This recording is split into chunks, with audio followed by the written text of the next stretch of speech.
Rutledge, and I'm the operations manager, and I just support RJ and Gordon and Henry, and I'm the one in the office typically, so I'm the one in Albany. We're so thankful to have you guys here. She is the glue and the hammer. The glue and the hammer. Yeah. I don't know about all Keep that. things from falling from the cracks, and you're whipping people into shape. Absolutely. Well, hey, question for you guys. I know you guys keep up with a lot of the physical plastic pollution and stuff like that, and I also try to contribute keeping that out. What about the nutrient content of the water?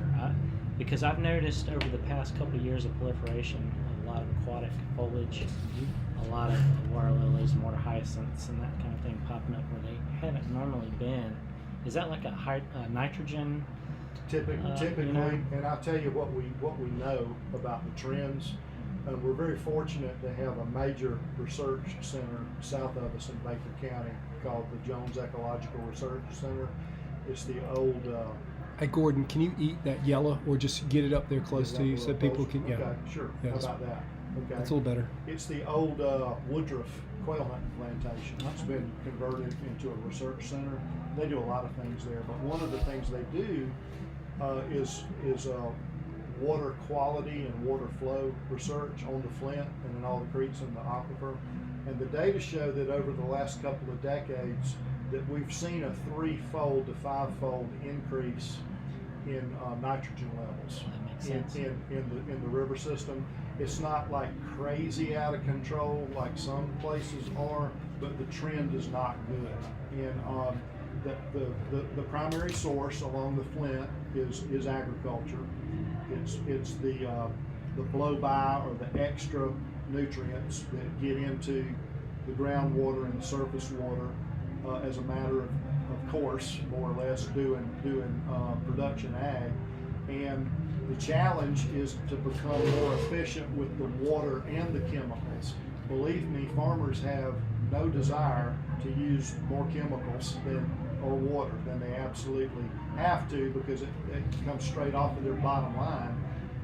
But there's a certain amount they have to use in order to get the job done. So there's a lot of research going on other places, like in Tifton, elsewhere, throughout the university system and in the federal system, to try to get ag at an increasingly higher level of efficiency. It's a major issue, Yeah. and it's trending in the wrong direction. There are other rivers in North America that are way worse. The Mississippi is a glaring example. I can't imagine what else. I mean, we've got a massive and increasingly large dead zone in the Gulf of Mexico as a result of that. So this is something we all have a vested interest in getting our arms around. I've noticed a lot of the whatever kind of algae it is, blue-green algae or blue algae. I don't think it's the same thing causing the big problem down there having in South Florida, but I've noticed a lot of that around here, and I've noticed a lot of the hyacinths and water lilies and stuff like that. And Georgia Power has went from every other year lowering the lake here to every 3 years lowering it, and I think that's having some impact as well. Interestingly, and this is about the weeds. The Jones Research Center has shown that Lake Seminole performs a huge kidney function for not only the Flint but also the Chattahoochee, and the Chattahoochee has a phosphate problem.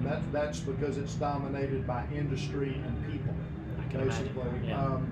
With major cities and towns along the Chattahoochee, as well as major industry, and yet the water coming out of Lake Seminole is way cleaner than the water that comes into Lake Seminole. So I'm not one of those people that's in favor of damming up rivers, but that dam's already there, and that vegetation, which is thick in Lake Seminole, is doing a magnificent job of filtering out those nutrients. So there's some benefit to it. In fact, we'd like to get rid of some dams, wouldn't we? Yes, we would.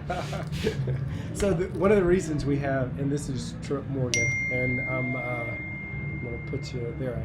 And so one of the reasons we had the No Dams Given podcast is it's a play on words, because we're actually here.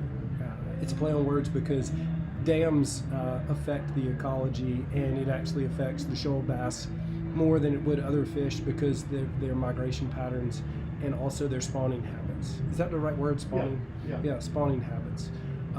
So there's no doubt that Gordon's section of the river is much more productive than my section of the river, as I would say, because I don't think I've ever had a 25 to 30 fish day down in South Georgia. We've caught some big fish and we've caught a few fish, but we never caught 30 fish. What is your section of the river? Huh? What do you have? What is your section of the river? Our section would be everything south of the dam here in Albany.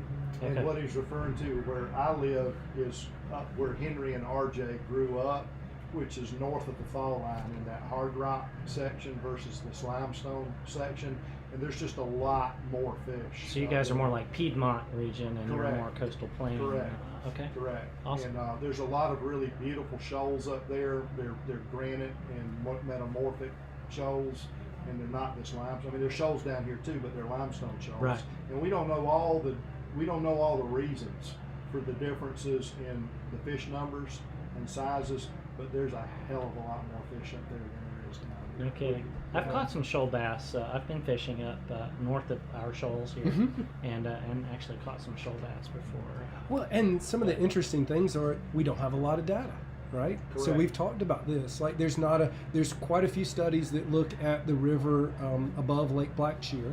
So that would be the last dam between you and there.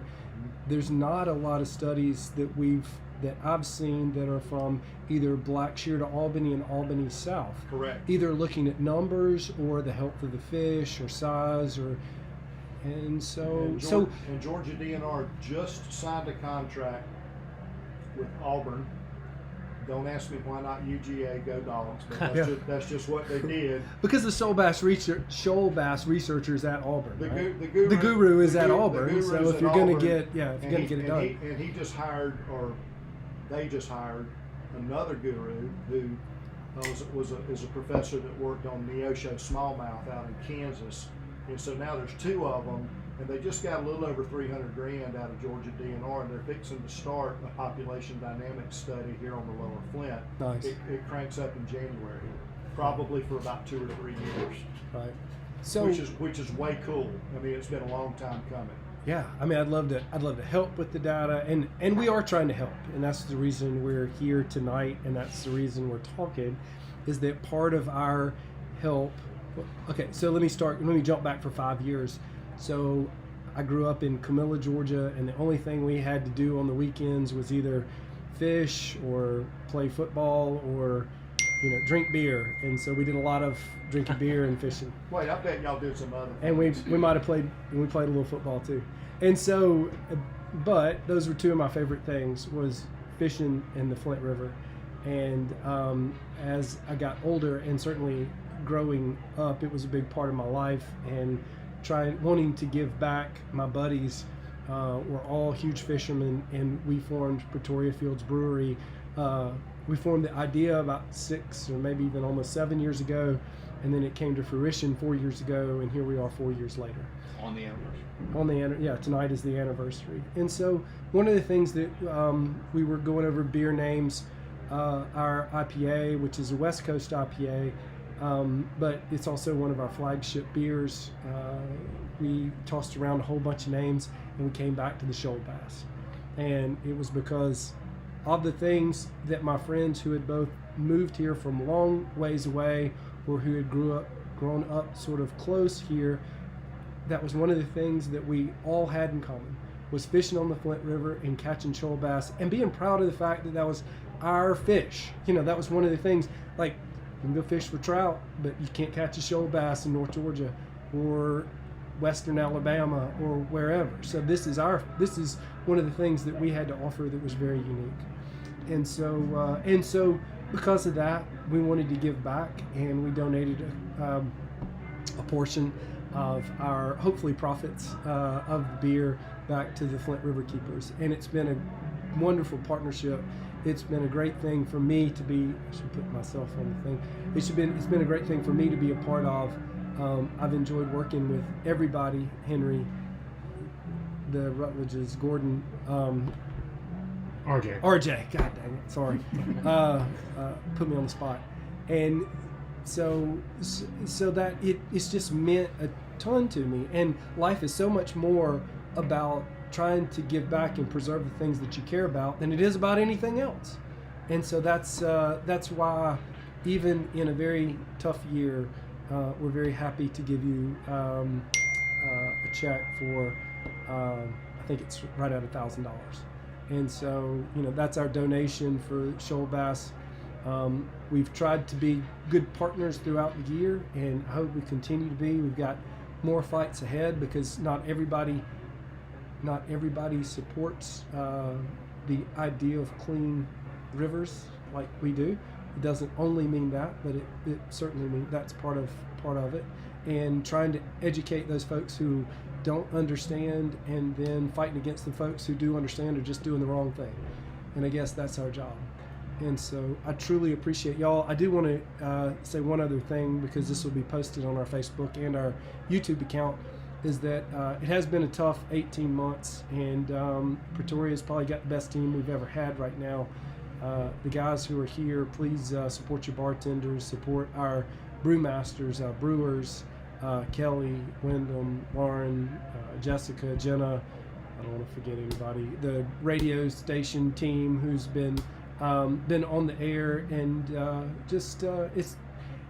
it's been tough, but we're still here. And so, but those guys are the reason we're here, and they're also the reason that we can support this great organization. So thank y'all for being here tonight, and I guess we'll move on to music after this. But I do want to add that we have some other possible, that we're kicking around some ideas about how to raise more money for what we do here, what we're doing for the community. So keep in tune. If you have any inkling, wherewithal, some even ability to support River Keepers, please do. And thank y'all so much for coming. www.flint.riverkeeper.org. It's real easy. And thank you, Trip, and thank you, Pretoria Fields. It's not just about shoal bass and shoaly beer, but it certainly does give us a great brand name to organize around and get the word out.